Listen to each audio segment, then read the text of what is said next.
Hey, Monica, did you know it's now even easier to listen to Round the Hay Bale podcast? What? Really? How easy? That's right. All you have to do is say, Alexa, play Round the Hay Bale podcast.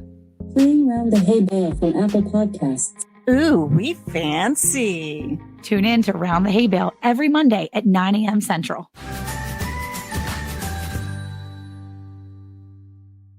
Round the Hay Bale is brought to you by...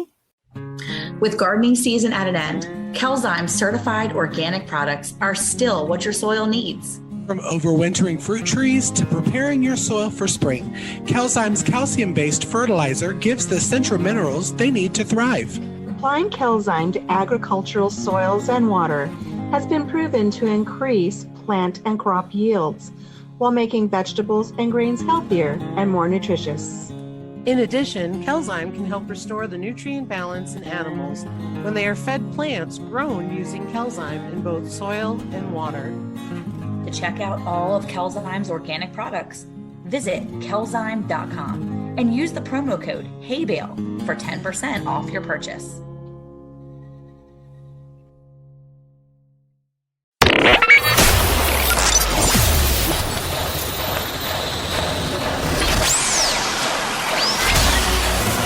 Grab a cup of joe and gather round the hay bale with your hosts, Alicia from Country Mama Musings, Casey from Ormsby Farms, Lisa from Yogi Hollow Farm, and Monica from Bland's Promised Land Ranch. Now, here they are. Hey, y'all. Hey.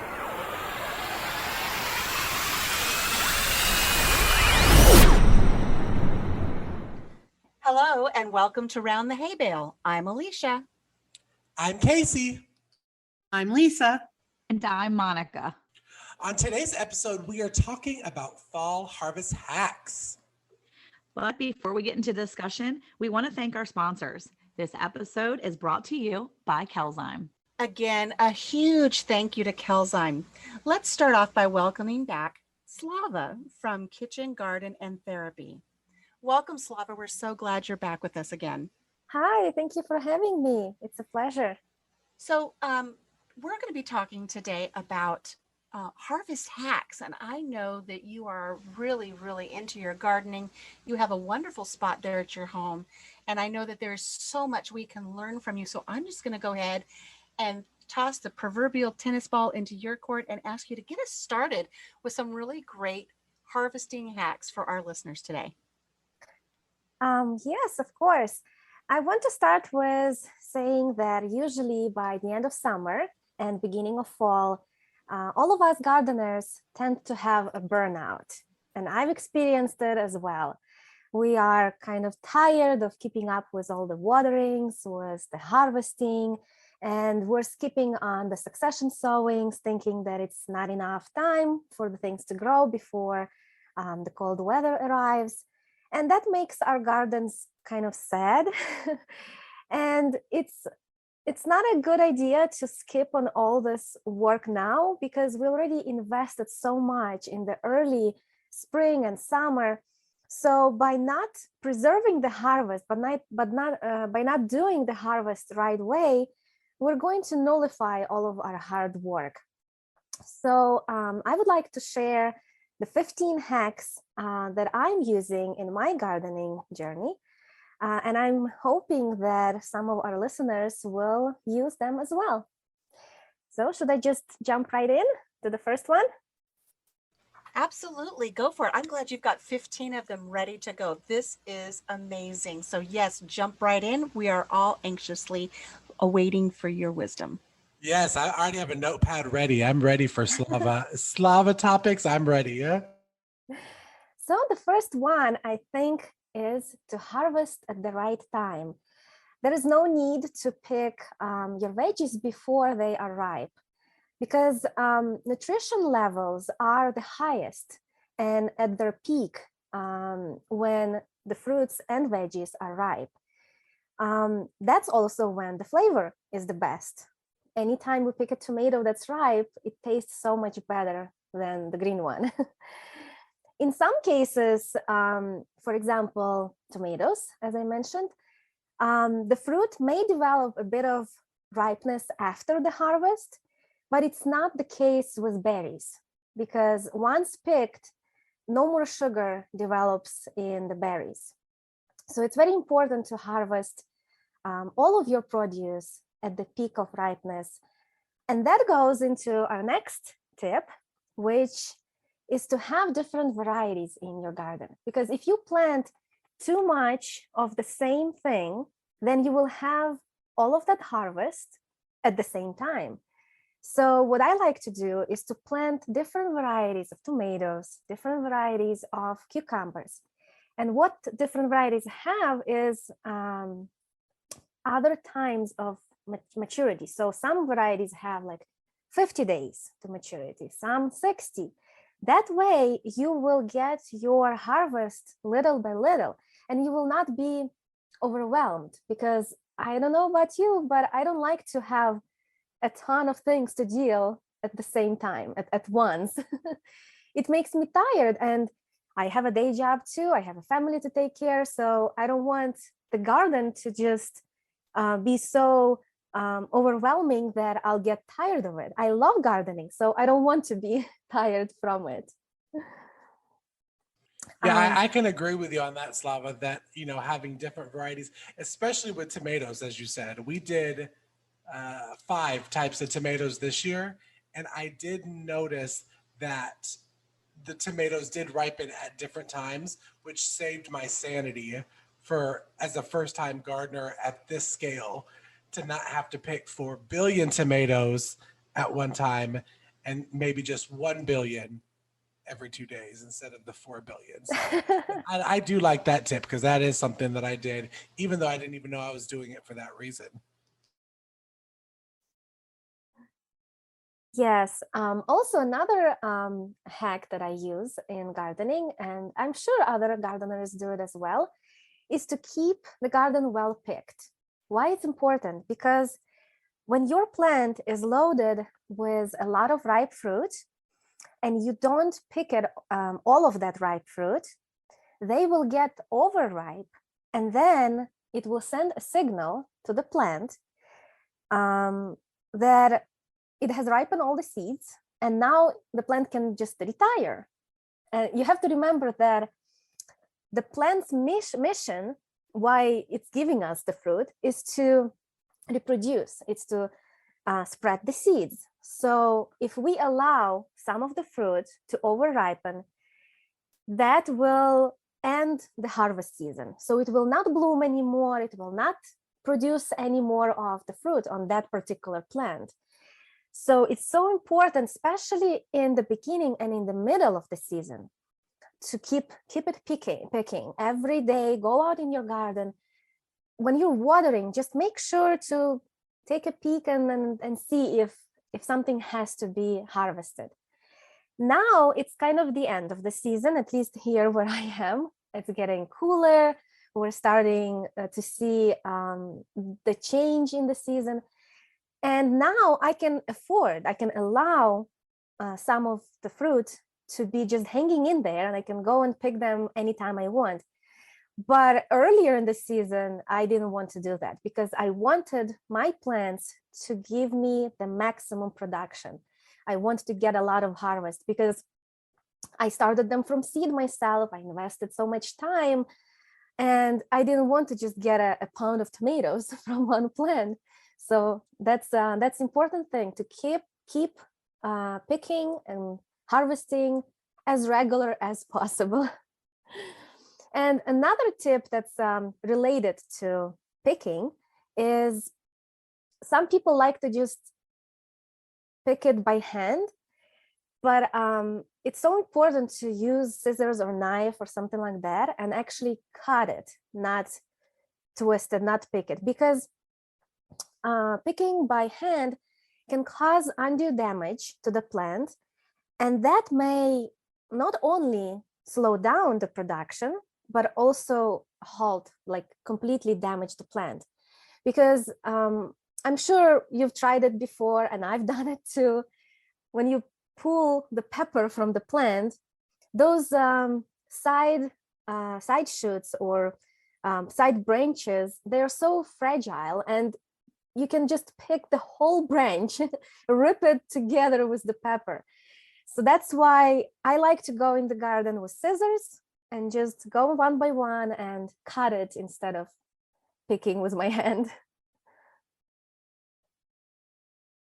I wanted to say, Slava, now that we're on that topic of actually using a pair of scissors or anything to cut that produce, what about maintenance on those scissors or pruners? Do you have to clean in between different species or plants, or can you just go in your garden and just cut willy-nilly? Because that's always something I worry about. If I'm cutting these tomatoes, am I introducing something I shouldn't be introducing over to these plants over here? Do I need to clean in between?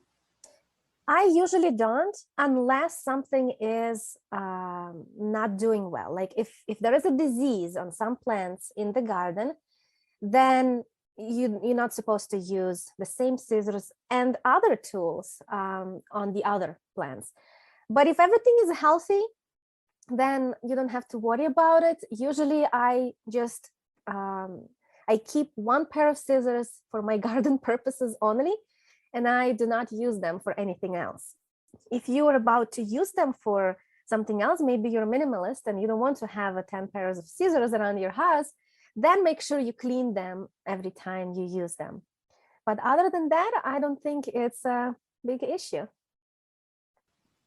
You know, when you were saying that, and maybe I'm wrong in this thinking here, but I'm wondering if you don't clean in between all of these different plants and everybody seems relatively healthy, is it almost like people where you're introducing good germs and good bacteria to build up an immunity? Does that happen with plants as well? Will they build up an immunity by possibly using those scissors back and forth? I know that sounds silly, but that's what I was thinking about when you were saying that. Is it beneficial to use those scissors around if you have healthy plants?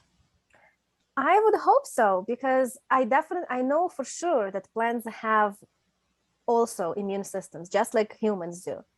And if you use the same logic as with human, then that should work. I think it's a neat concept. Yeah, but I don't know this for fact. I'm not a scientist, but it would be something to look into it. I'm always interested in the science behind the ordinary things we do, especially in the garden. It's so interesting. Well, if you come across anything about that, please keep us updated, because like I said, while you were speaking, this light bulb went off. It's like, oh my gosh, plants and immunity systems and introducing that little bit back and forth. I mean, it's like, you know, you tell kids, just rub a little dirt on it and just keep on playing. And that helps them build up their immunity system. I'm just wondering the same thing for plants. So if you find out anything, I would love to know, because I'm a little excited about it now. Yes, me too. Okay. And speaking of dirt, since you mentioned it, my next tip is to give them a bath. And by them, I mean the produce from the garden. Especially on hot, sunny days, a cold water bath will not only clean our veggies, of course, but will also remove heat from them. I've experienced it that, you know, as I go around the garden, I get distracted, and as I'm harvesting, the things I harvested in the beginning get so hot that by the end of the harvest, they don't look really appetizing. So what I do, I fill up the bucket with water, cold water, and I dunk my veggies in there. And it brings them back to life, and it keeps them fresh and crisp until it's time for me to cook with them, until it's time for me to bring them inside the house. And also, by washing veggies outside, I can reuse that water for the garden. And it's not just wasting water, you know, because if you wash it inside in the sink, it just goes down the drain. But we still have to water our gardens. So by washing our fruit and veggies outdoors, we're recycling the water, conserving it. And it's, you know, we don't have water issues here in Chicago, but I know in some places that's really important. So try to wash your veggies outside. I think that's a great tip. Okay, Absolutely. so when you said that, I'm thinking, all I can think of is that it's going to be like the ice will start to slowly melt here in Texas. Like I'm not going to have much cold water or cool water. But I will say that I noticed this the other day. So I finally harvested a bunch of basil that started. I have a bunch of sweet basil that really just blew up basically at the end of August when we finally got rain. And all the basil that I haphazardly sprinkle over my garden when they go to seed started really just popping up everywhere. So I harvested a ton of basil. And by the time I brought them in, put them on my counter, took care of some kids' needs and did a bunch of things, it had been several hours and they were like all wilted and just sitting on the counter, like ready to give up. And I was like, I know I just picked you, but seriously, could you not be like completely gross? Because I wanted to make pesto. And one of the things I had seen on the video that the lady made pesto, she was like, and I don't wash my basil all the time because it'll make them all wilty. And I'm looking at this pesto, this basil in my hands, and it's completely wilted already. And I was so like upset.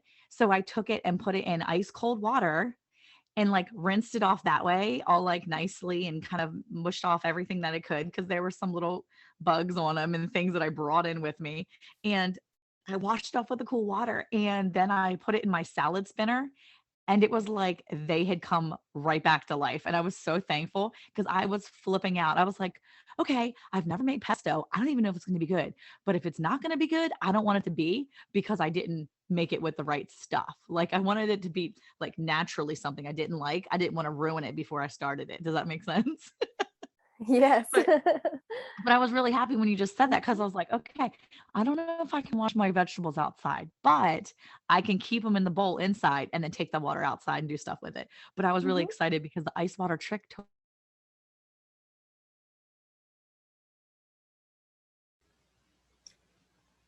I think we've lost Monica just a moment. She'll be back in just a moment. But you know what she's talking about, rinsing off those veggies, and what Slava is sharing with us about rinsing off your veggies and your produce when you bring it in is it is warm out there when you're picking your produce, and it gets overheated just as much as you get overheated. And just think about how wonderful it is when you're overheated and you get the chance to just go take a nice cool shower, how rejuvenated you feel. And that's the same way for the veggies and the produce that you bring in. It's really just refreshing them, rejuvenating them, and putting a little perk back in their life. And I think that's a wonderful thing, Slava. Oh, absolutely. And I'm same there with you. I think I had never heard about doing it until I can't even remember what YouTube channel I watched that were saying doing the cold ice bath for especially the peppers. Because when you take like bell peppers off, I don't want to say, I call it like old people bell peppers because it's like wrinkles. Like if it gets too hot, it gets like little wrinkles on the bell peppers. And when I did the cold ice bath, it was like Botox for the peppers. Everything puffed back out. Everything looked full and beautiful and appetizing. So that truly is a great, great tip, Slava, is to do the cold water. And of course, who doesn't want to save water? So saving your water to go out to the garden is you're getting 2 for 1. 2 for 1 tip, y'all. Exactly.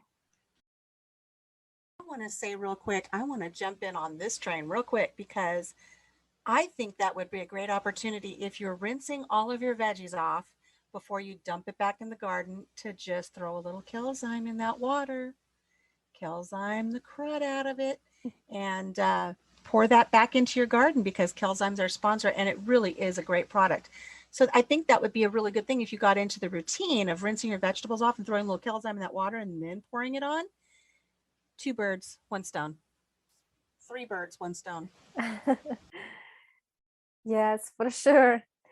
And one more hack I would like to share, since we're talking about the outdoors, is to keep the harvest basket somewhere by the door outside. Because I don't know about you, but I can't count how many times I went outside just to water or for a walk or just to, and I've noticed this has to be picked and that has to be picked. And here I am going inside with my t-shirt full of tomatoes and cucumbers. So in order to prevent that, have a basket or even a few baskets ready outside, lined up. So when you need it, it's right there and you don't have to look for it. because we're lazy. We don't want to go back home and find a basket.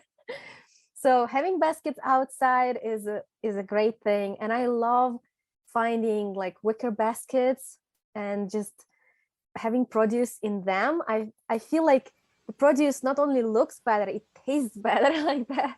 I think it takes you back to just like home base of the old days where, Mhm. you know, grandmas would go out and collect the harvest in these beautiful wicker baskets. And I love to get them at the thrift store. You can Oh, get them yes. sometimes for like a quarter a piece. And when I see them, I grab them up because I keep them all out in the summer kitchen. But sometimes I'm too lazy to go back into the summer kitchen. So I need to devise a plan to hang them up right there at the entrance to the garden. So that's a great tip. I was going to say definitely a thrift store.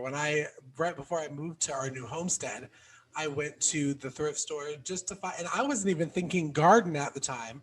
I was thinking I want something, the fall chic look that's very cute to put in your house, and the crates and the baskets and stuff to throw blankets in. And I found these old, that must be like 1950s from the pictures and writing, apple crates, like the 4 different size apple crates. Um, and they were 25 cents for the 4 of them. And I use those now to harvest my pears, peaches, veggies, and they can get wet and they're still, I guess they're not really a wood. I don't really know exactly what the material is, but I leave my big giant one actually out in my garden so that if I want to go look at the garden and admire the beauty, and I'm like, oh yeah, I got to go harvest at the same time, I don't have to walk because I am lazy McLaserson. 25 cents, Casey. What a score. I feel like I'm you guys jelly.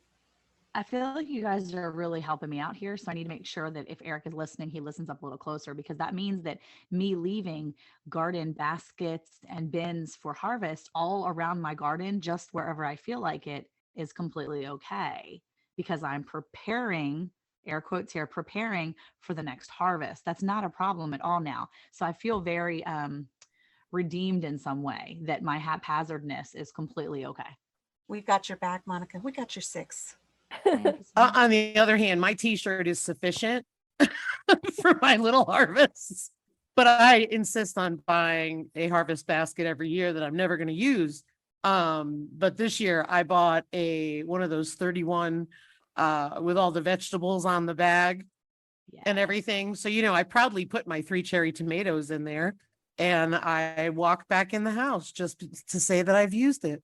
Hey, that little tiny tote is filled to the brim with some of your stuff. Okay. I've seen some of your stuff. You're getting it this year. And you know what? You know how many times I'm out in the garden and my shirt is so weighed down with vegetables and fruit. Oh yeah. Here it comes walking out and I'm like, hi, I need you, because my V-neck is now a like belly button neck. It like started as a regular V-neck. It's down to my belly button. And I'm like, very like, I'm showing everybody that's coming down in the neighborhood, all the things. And he's like, what are you doing? And I'm like, I forgot the basket. It's somewhere. So I usually try to leave them scattered, but that's only because I'm trying to keep modest. Wouldn't it be smart? This is probably a bad thing to say on a podcast, but wouldn't it be smart to even get like maternity shirts just so they didn't stretch out as much? Yes, is that a because dumb thing to say? No, because I was actually just going to say the worst part about gardening season is I can never remember to bring my egg basket out, let alone the garden basket. And it could be right on my front porch. And now what happens is I have eggs in my shirt and vegetables on top of them. So I can relate. I've totally done that. And Casey, not necessarily maternity shirts, but I garden in my jams, and my nightgown suffices quite well. I can hold quite a bit of produce in this grandma nightgown. Let me tell you. Picking up your nightgown from the bottom up. From the bottom up, and it just makes this big kangaroo pouch, and I fill it full of stuff. I was about to say, it's a good thing that most of us live like real boonies country. Yeah. Absolutely. Because I can't do that in Chicago, so I have to have harvest baskets. Well, I'm gonna say I wouldn't have any problem though if the Roo apron caught wind of our conversation, was like, you know what, we need to send those Roo aprons to everyone on there so they can try us out. So I think we need them. Brew Apron, if you're out there, if anybody has Yes. used one, let us know if you've used them because I'm interested. See how good it is. Yes, all They 5 need of us to need one. They need to save the reputation of this grandma that's Yeah. out there in front of everybody with her nightgown hiked up around her waist, full of tomatoes and eggs and green beans. Yes, Rue. Brew Apron, we hear you. We're here for you, Brew Yes. Apron. All right, Slava, I'm sorry. We always get off. We get off tangent several times, but continue, please. This is a No great problem. conversation. No problem. So now it's time for the tip or hack number 7, and that would be cut and come again greens. So some people, especially new gardeners, they think that you can only harvest your greens one time. So they plant it in the spring and then they cut it and they pull out the roots and they throw them out. But that's not the case. You can cut your greens a few times and they will regrow. Even if you cut all of the leaves, they will regrow, especially things like chard, spinach, and others. So you don't have to pull the roots of those plants out and plant something else. You can let them grow. As long as they're growing, keep them in your garden, and they will regrow faster than if you would pull out the plant and sow new seeds, because the roots are already established and they have the energy to regrow again. So you're basically getting second harvest for free, and you're saving yourself time, because digging the ground and sowing seeds again, that's time consuming. But if you just let the plants do their job, they will regrow again. Isn't it So amazing how that's- nature works? Sorry, Lisa. I'm sorry, Alicia, go ahead. I was just saying, isn't it wonderful how nature works? Was my point on the cut and come again. So, but Lisa, go on. I'm sorry. That's okay. I was going to say, Slava, that's a great idea, because that's what I do with my hydroponics. Because number one, why start and use more rock wool if I already have it there, right? Because the rock wool is an expense.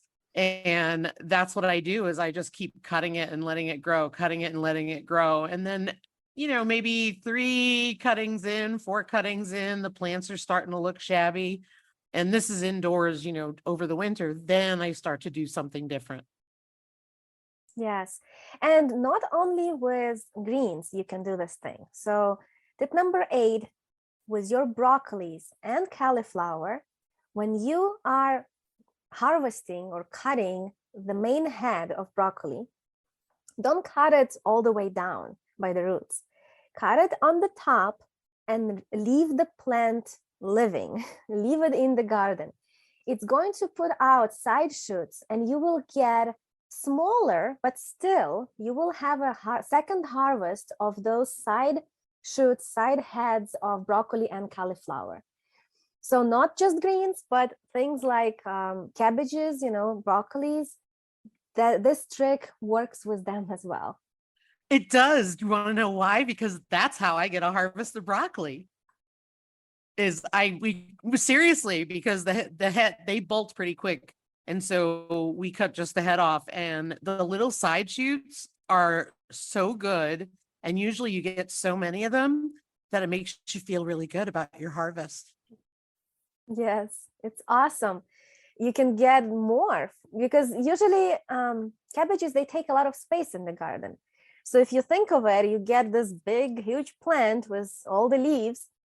And if you only get one head out of that, the whole spot, I have a small garden. So for me, every foot of my garden space is so valuable that I want to get the maximum out of it.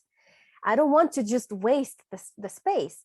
So that's why I'm trying to always look into ways how to maximize my harvest and how to get second and third harvest from the same spot in my garden. And this so far have worked for me, and I hope some of our listeners will try it as well. All right, now let's talk about root crops. So the tip number 9, did you know that the easiest way to pull out your root crops, things like carrots, beets, and parsnips, is to actually push them into the soil first and then try to pull them out. This is kind of illogical. You're trying to get them out. Why to push them down?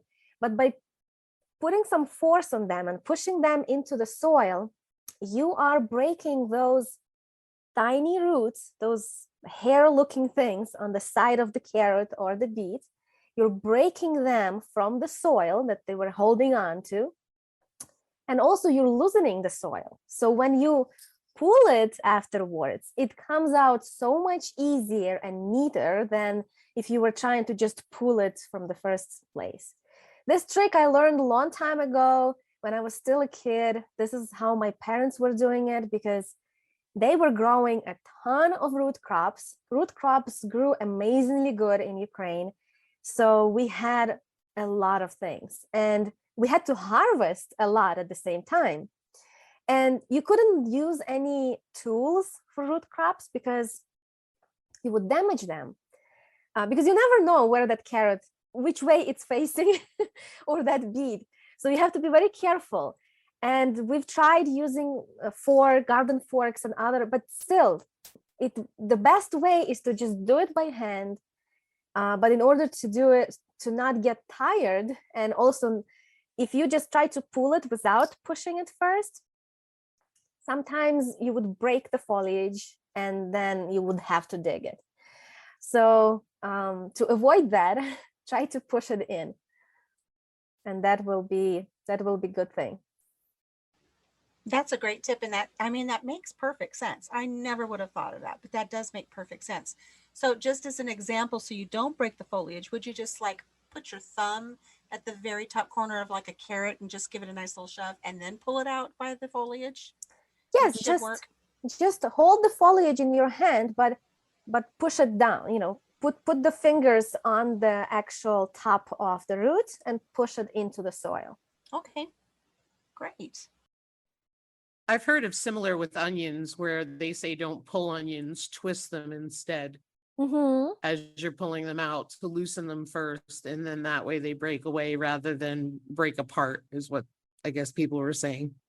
Yes, usually onions are a little bit easier because they are by the end of the season, they usually get exposed more to the surface. They are not too much into the soil. So it's easier to pull them out, but things like carrots and beets are sometimes tricky. Another root vegetable, potato. Some people don't know when to exactly harvest their potatoes. And they think if they sneak peek inside the basket or the ground and start digging, they will damage the plant or they'll ruin it. But that's not the case. I remember when I was a kid growing up, we would actually get the young potatoes from the growing plants, but we would not get all of the potatoes out. We would just get one from each bush and then let the rest of them grow to their maturity. So it's like an ongoing harvest. You can do that with potatoes. You don't have to like pull the whole thing out and harvest all of them at the same time. But if you do want to harvest all of them, you will have to wait until the foliage dies down or at least browns down. And then you should always try to harvest your potatoes on a sunny day. Because if you're trying to cure them and store them in your basement or root cellar, then if you harvest them after the rain and they will be all muddy, it will be hard to get all that dirt out, and that may cause mold. So I would suggest for people to wait until after the rain, the soil dries out, it's a sunny day, because you want your potatoes to dry on the field a bit. You get that soil out, it dries, and then you put it into storage. You don't put it right away. You have to make sure there is no moisture, because if you put it in a root cellar, usually there's a humidity in root cellars or in basements. And if there is already moisture present on your potatoes, and this goes for sweet potatoes as well. So try to make sure to not have any moisture, and that way you can preserve your harvest for a long time. And another tip, since we already mentioned it a bit, the onions, I've already said that curing, you have to cure your potatoes. You have to let them be under the sun a bit. Same with onions. Onions, when you pull them out, you can leave them right there, or you can hang them somewhere, but in the sun. And the garlic is opposite. And this is another thing that I don't know the science behind of it, but just by observing how people do it and by doing it myself over the years, I've learned that onion is on the sun and garlic is in the shade. They both need to cure. They both need to hang and dry, but garlic is not doing well on the sun. It shrinks, it loses its, even the flavor, I think.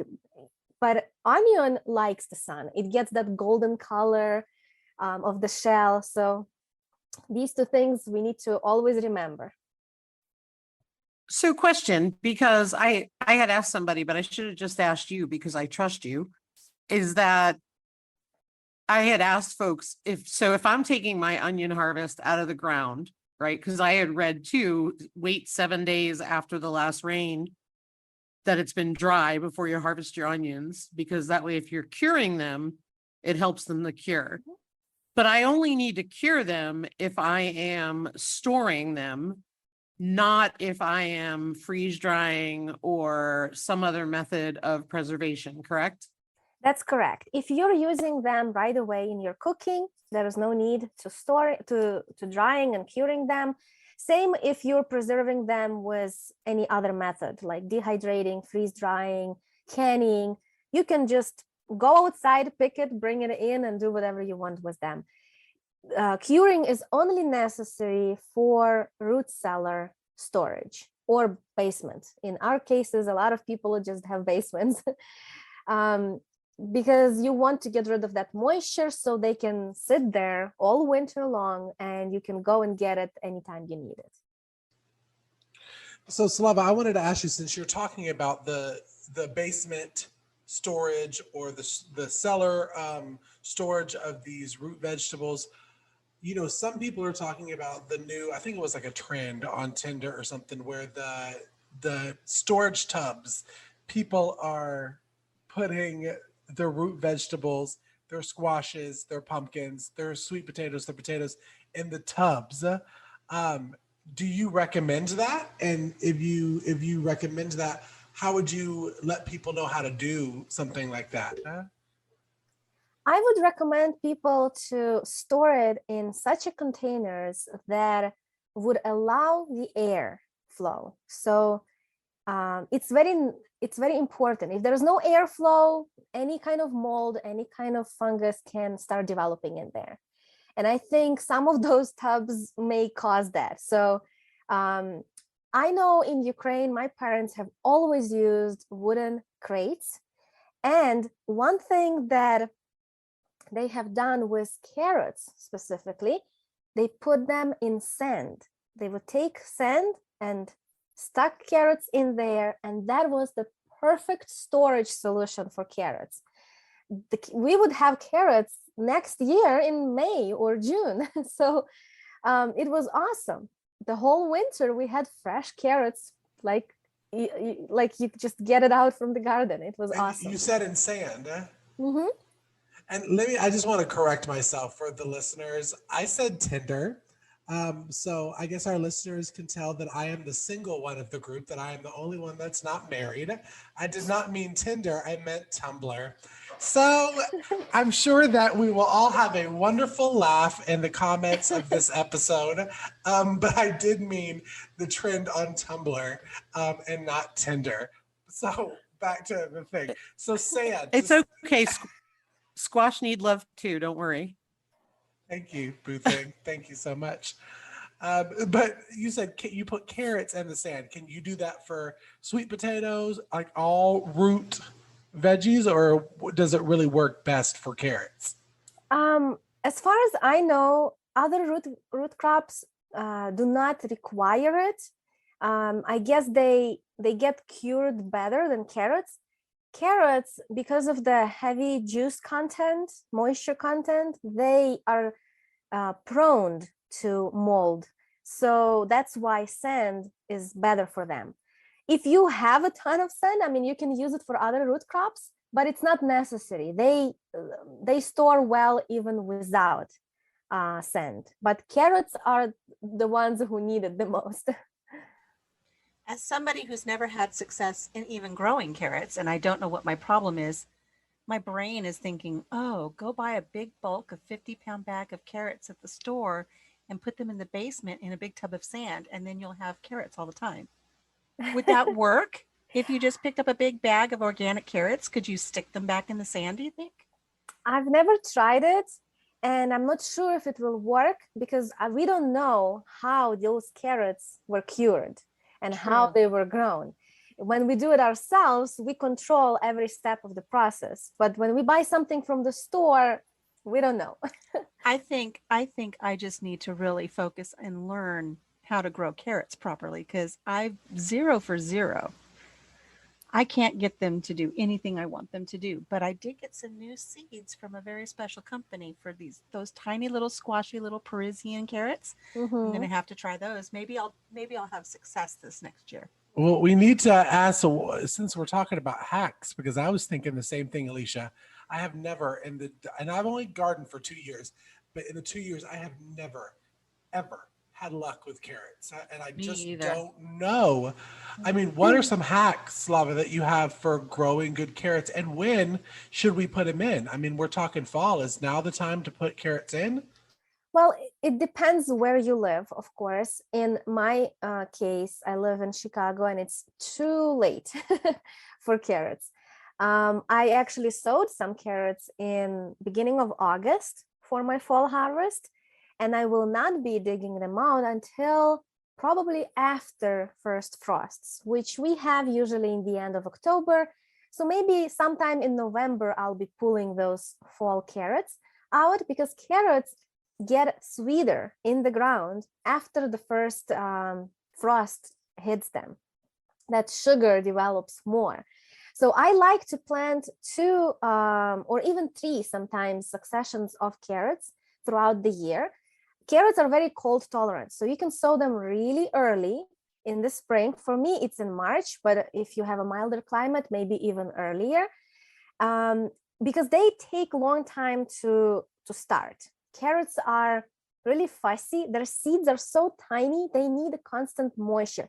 They do not need light for sprouting. Some things need light. Carrots are not those.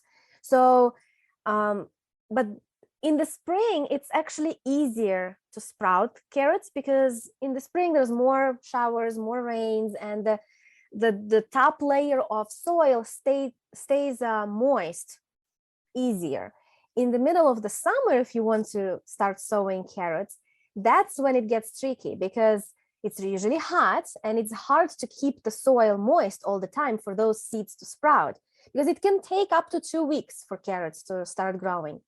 So what I like to do is to put something on top of that row of carrots that I have sowed, like a piece of wood, like water it well, and then put that piece of wood. That prevents the top layer of the soil to evaporate, and it keeps the moisture underneath, and that makes those seeds sprout faster and more even. But then as soon as you see those seeds starting to sprout, you have to remove that piece of wood and let them grow. And what I've noticed by trial and error, carrots grow better, at least for me, in the ground, not in raised beds, but in the ground. They grow in raised beds too, but not as big. They like dense soil. Like if your soil is too loose and fluffy, they're not going to grow big. They want that pressure from the soil and they like to push it through. So I've noticed the more dense, the more non-worked soil is, the better carrots grow. That's what I have observed in my experience of growing carrots. Well, that's interesting, Slava, because I will try that next time, because I do have a raised garden bed that is not a container. It's just a ring on top of the ground. So it has some good soil in it, but it can, pull from the ground as well. I'll try my carrots there next year. And I did want to share, as somebody who has never been successful growing carrots, I did hear from my neighbor down the road who does CSA, and she has beautiful crops. She's never been able to grow carrots, but an old timer here in the country where we live out here in the rural area told her, always plant your carrot seeds on Good Friday and you will have a good crop. This year was the first time she actually got a crop because she planted on Good Friday. Now, I don't know if that's just the perfect day in the Farmer's Almanac deal. And one of our co-hosts is holding up the Farmer's Almanac right now for us to see. So it must be something that the tried and true old farmers really held by, planting in different seasons and at different times. And, she's so neat because I've learned that from her this year, and I'm going to do that for my carrots next year. But she also knows that when I told her that, oh, my potato plants have a little purple flower, she goes, oh, lightning bugs are going to show up. It's time for lightning bugs. And sure enough, that night was the first night I saw a lightning bug. It's like, it's all symbiotic. It's all so wonderful. So I wanted to share that. Yeah, there is a science behind it. Yeah. I will say that I'm really glad we were discussing carrots because it caused me to quickly go look up my Farmer's Almanac on my phone. I have a little app that I go to. And according to the little app page, I can still start carrots. Casey. I was just about to say that. Yeah. The end of September, we can still plant the seeds, but we can still sow the seeds outdoors by the end of September. So we could grow carrots still. Yeah, that's awesome. I'm so happy for you. I really want to try it. I do too. I've never been successful either. So I'm going to try the whole putting something on top of it. I'm going to be really diligent and try a row and see what happens. Yes, and also if you try to do it by the almanac, by the moon calendar, there is a science behind it. When they recommend you to sow something, it's because the water is being pulled to the soil. So those seeds will have easier time to germinate. So it's not just some voodoo magic. It is science and it helps us gardeners to do our job better. So we should be listening to that. I think I need to update my late night reading. I think I need to ask Papa Jim for a Farmer's Almanac because I admit I've never had one. I'm right with you, friend. I've never had one. In the meantime, just get on your web browser and go look because you can pull up a really fun app.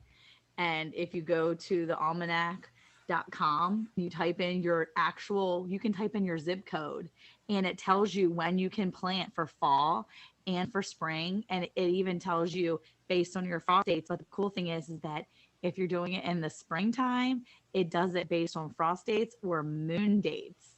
And I planted some of my stuff by the moon dates this year, and I did it based upon what it said. And I had a good turnout with a lot of my stuff this year. I'm really excited that I kind of paid attention to that. I know. So see, there you go. Sorry, Monica. You're good. I'm just saying that was some good reading right there. I agree. I had been reading it online and that's why I bought one. The one that I have is for 2023 because they're saying that this winter is going to be either very mild or very memorable for all the wrong reasons. And so I needed to see what we were getting. And I knew we were going to be in the very memorable for all the wrong reasons. Thankfully, it's 80% accurate. So, or less. So that'll be good. Lisa and I are in trouble this year. We were talking about it on my live last week and or the week before, we were talking about the different almanacs and so on. So I did a lot of research on almanacs and I guess there is other kinds besides the Farmer's Almanac. But when I looked up accuracy and reliability and all of that, the Farmer's Almanac was the one that online anyway, people said that they really liked better. So that's why I went and bought it. And I found a lot of good information in here. A lot of information I could have done without. You know, like I'm one of those people, I don't want the magazine, I want the facts. I don't want the 50 ads or the stories or anything like that. You know, I just want, tell me when I can plant stuff. So I thought it was pretty cool for that. Yes, it's awesome. But I like to also know why it's good to plant. Like I like to dig in and figure out what's the science behind all of the things and why it's the best time to plant today, not tomorrow. So I really like doing research, and when somebody has a great explanation, I will always listen to that. So let's continue with our harvest hacks. And number 12 is, after the harvest, when you harvest your produce, how to, we've already talked a bit how to cure it and how to store it for long term. But for a short term, some people like to do meal preps and cut all of their veggies and store them in the fridge that way. It's a great way when you're busy, but it actually not a really good thing to do, because not only the nutrition starts lowering every day after you cut it, but also those fruit and veggies, they spoil faster after you cut them. Especially though, so for example, when you pick fresh fruit or veggie from the garden, the mineral content and your carbs and protein will remain, but the vitamin content is water soluble. So the more you store that fruit or veggie, the water will evaporate more and more. That's why veggies get so shrinkled and not looking good. Well, guess what? Water soluble vitamins will leave together with the water. They will evaporate, especially things like vitamin C and others. So my advice to people is to only harvest when you actually need it. So your garden is right there. You just get out and harvest what you need. But if you really need to harvest something because it's the plant is finishing its cycle, or disease is happening, or something, insects are attacking, and you have to harvest everything, then try to keep those fruits and veggies non-washed and just whole for as long as possible. So wash them when you need them, when you're going to cook them, because by washing them and by cutting them, you're going to start this spoiling process, and you don't want to lose all that produce that you worked so hard for. So that's my tip number 12. And the next one will be about tomatoes. Now comes the time when in a lot of areas in the United States, we will start getting frosts, our first frosts. For me, it's going to be in just a few weeks. I'm sure for Lisa, it's even faster. And some of our tomatoes are still green. They're out there hanging and not ripening. And some people, a lot of people already do know that green tomatoes are so useful. You can fry them, you can pickle them, you can make chutney with them, so many uses. But those of you who have never tried it, please do not throw away your green tomatoes. You can bring them in. Some of them, those that have gotten at least a bit of blush already, they will actually ripen as they go. But those that are completely green are still edible. And my favorite way to use them is to pickle them with some garlic. And they taste so alike like cucumbers. They have such a similar taste, those green tomatoes. They're crunchy like pickles. And I just love them in the middle of winter to open a jar of green tomatoes. It's so good. And hopefully this, I'm sorry, Slava. I was just going to piggyback on how amazing green tomatoes are. We actually had kind of a bug problem. I won't go too deep into it with our tomato plant. So I pretty much had to harvest everything off of ours before they started dying. And I like to I know it's very taboo because, salsa verde is tomatillos. And I know, I don't want to get the hate in the comment. I know it's tomatillos, but you can make some really, really good green tomato salsa that literally tastes like a twin of salsa verde, and then you have that throughout the winter. And I just think green tomatoes. I actually like to make sure to harvest some just for that reason, for pickling, for salsa. I'm like, okay, we can't let that looks pretty. Okay, don't let that ripen. Don't let that one ripen because you want to have some of the green tomatoes of variety. And while you're canning it, make sure you're using hay bale tin and go to 4 jars and get you some amazing, fabulous lids to can all of your stuff. But I'll let you go back, Slava, to talking about the green tomatoes. I just had to piggyback on your green tomatoes. Well, so my tip is to not leave behind your green tomatoes. Don't just think that they are gone. But my next tip is to do leave behind some of the veggies. So not tomatoes, not the fragile, frost sensitive things like tomatoes and cucumbers, but cold tolerant, cold hardy veggies. You can leave them behind when frosts are coming. You don't have to, as soon as it starts getting cold, you don't have to go in your garden and pull everything out and throw it in the compost, or even worse, in the trash. You don't have to clean up your garden. I don't know where this is coming from, that you have to clean and put your garden to sleep for winter, but it's not a good idea. It's not a natural, holistic way of doing things. That's not what nature does. In the nature, things remain the way they are until the spring. And then in the spring, when the new stuff is coming through, those leaves and those last year's plants have already became turned into mulch, and they're protecting and enriching the soil. So we can do the same thing in our garden. We can replicate the nature.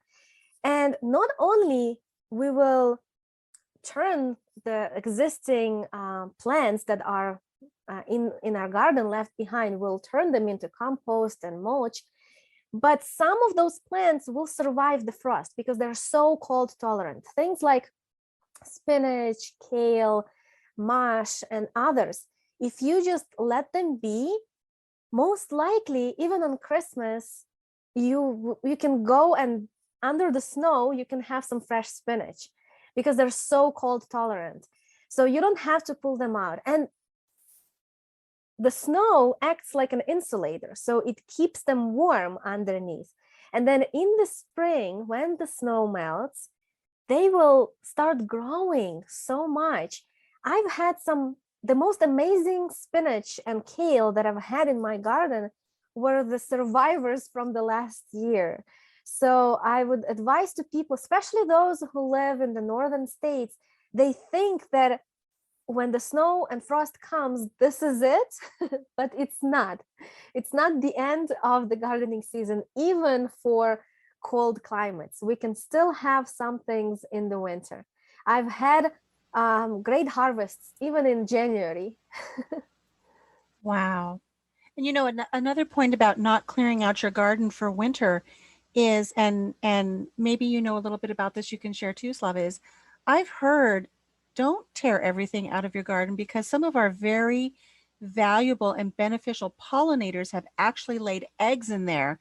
And then all you're doing is you're destroying that natural habitat that those pollinators need to have. And our pollinators, a lot of them are in danger. So when you're tearing out all of those bushes and throwing them in the trash or throwing them in the backyard fire that you have when you're burning all your debris, whatever it is you're doing with them, you're destroying the pollinators that have chosen those plants for their next generation. And you're nodding your head, so I believe this is something that you've heard of as well. Yes, I've even seen pollinators overwintering inside those plants too. So not only they lay eggs, they take shelter inside of those plants.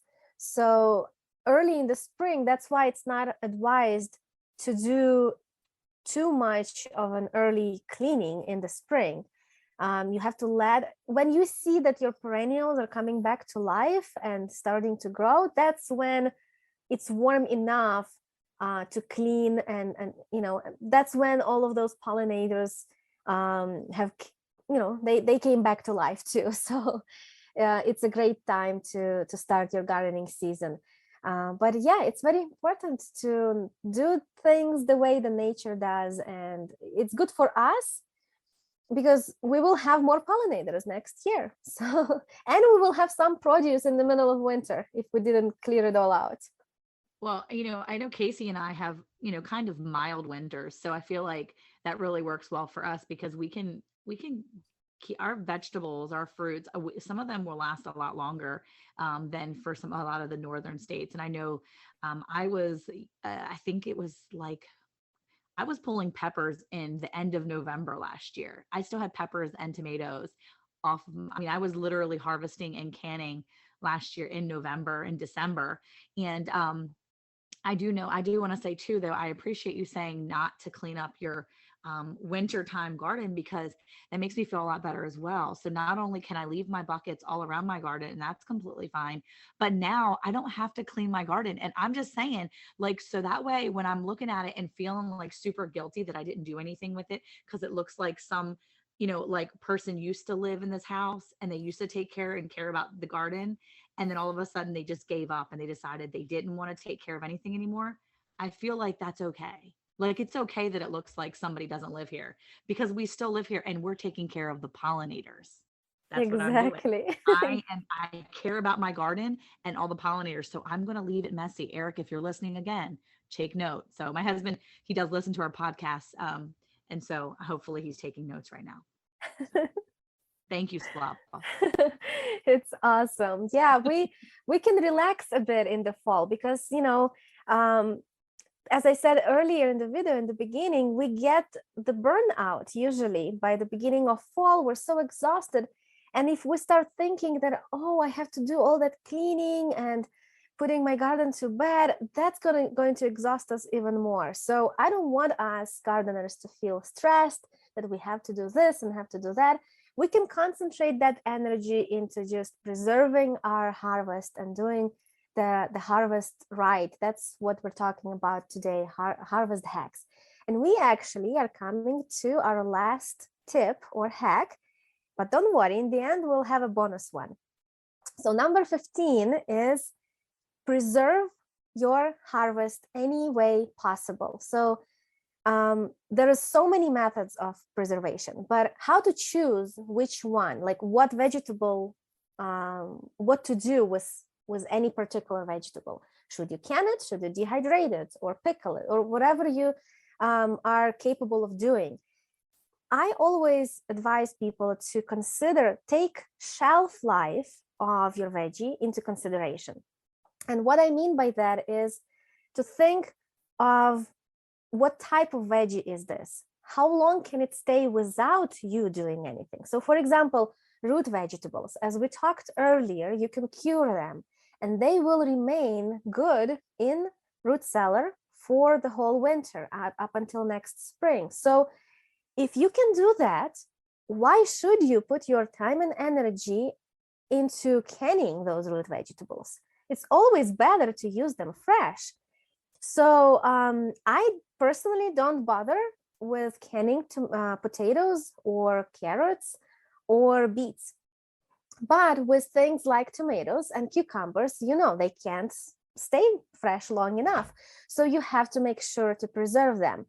And I've tried freezing tomatoes. I mean, it's okay to freeze them. They are not going to be the same when you pull them out, but you can still use them in sauces and stews and stuff like that. But of course, certain veggies cannot be frozen, like cucumbers, they're just not going to be the same.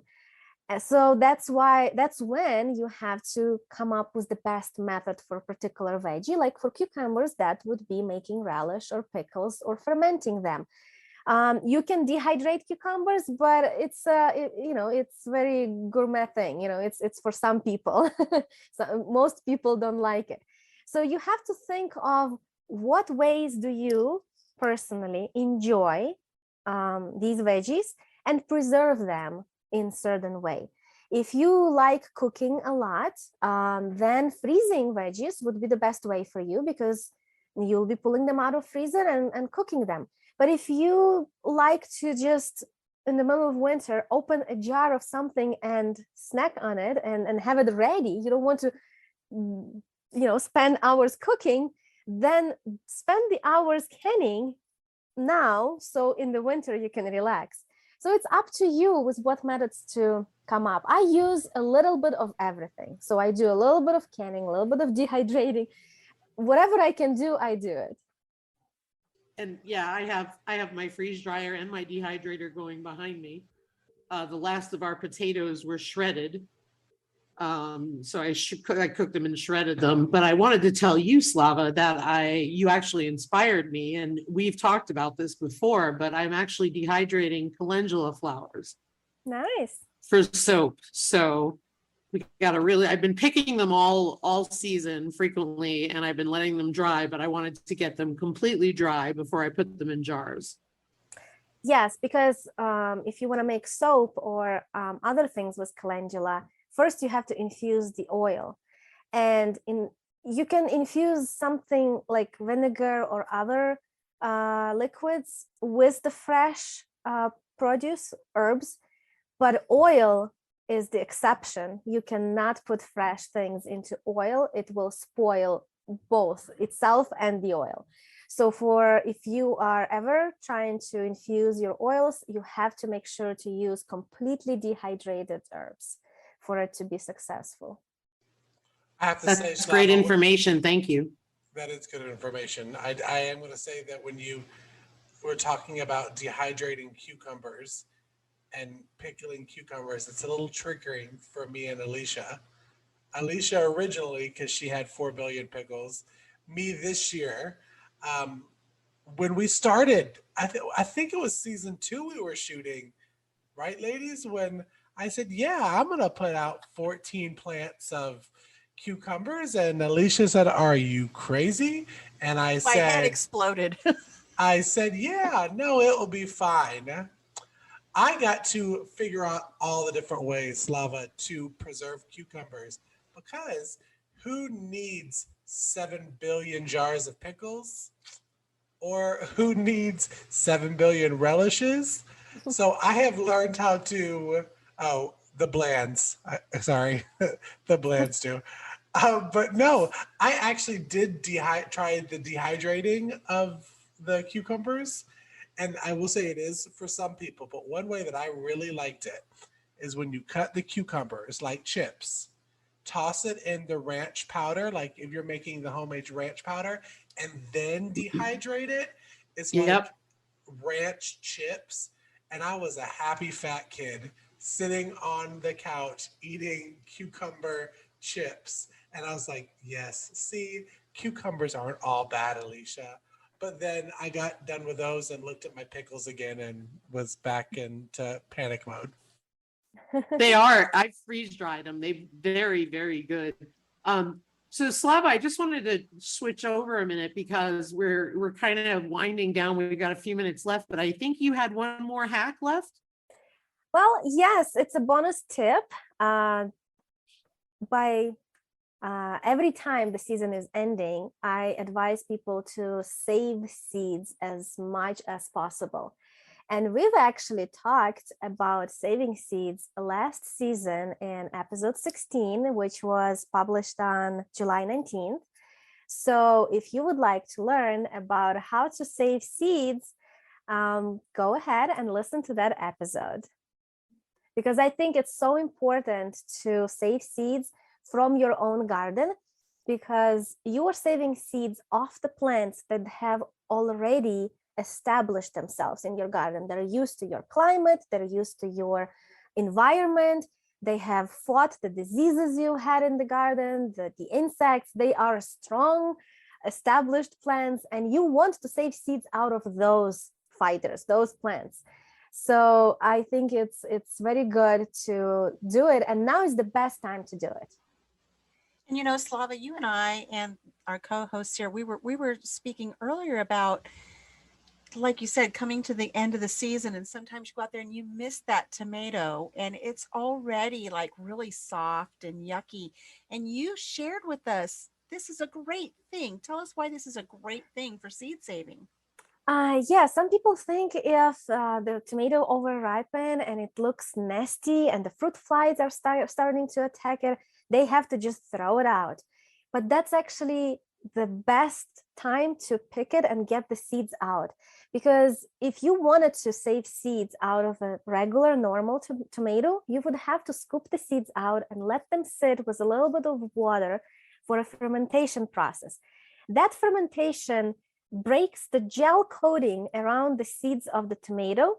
And when you dry those seeds afterwards, after the fermentation process, that will ensure that next year when you plant those seeds, they will have easier time sprouting. But when these tomatoes are over-ripened on the stems and they are not great looking already, that means that fermentation process have already started in there.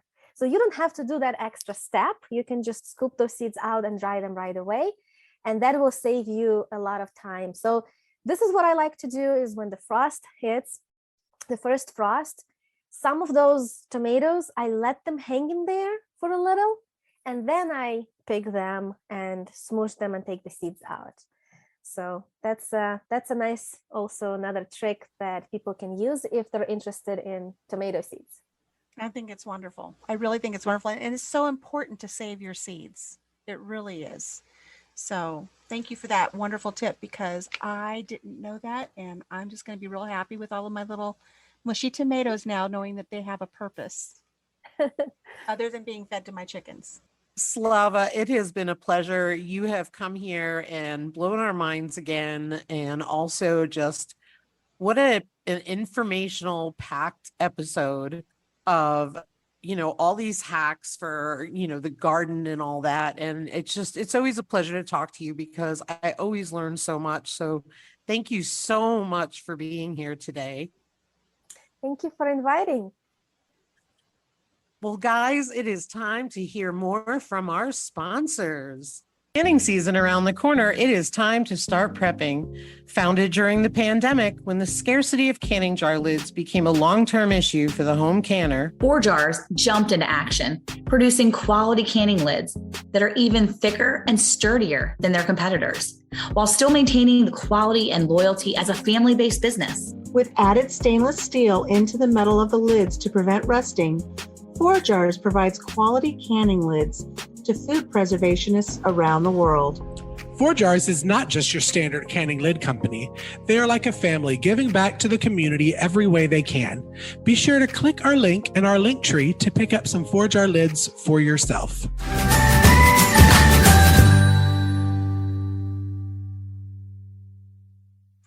All righty. Well, thank you so much for stopping by the hay bale.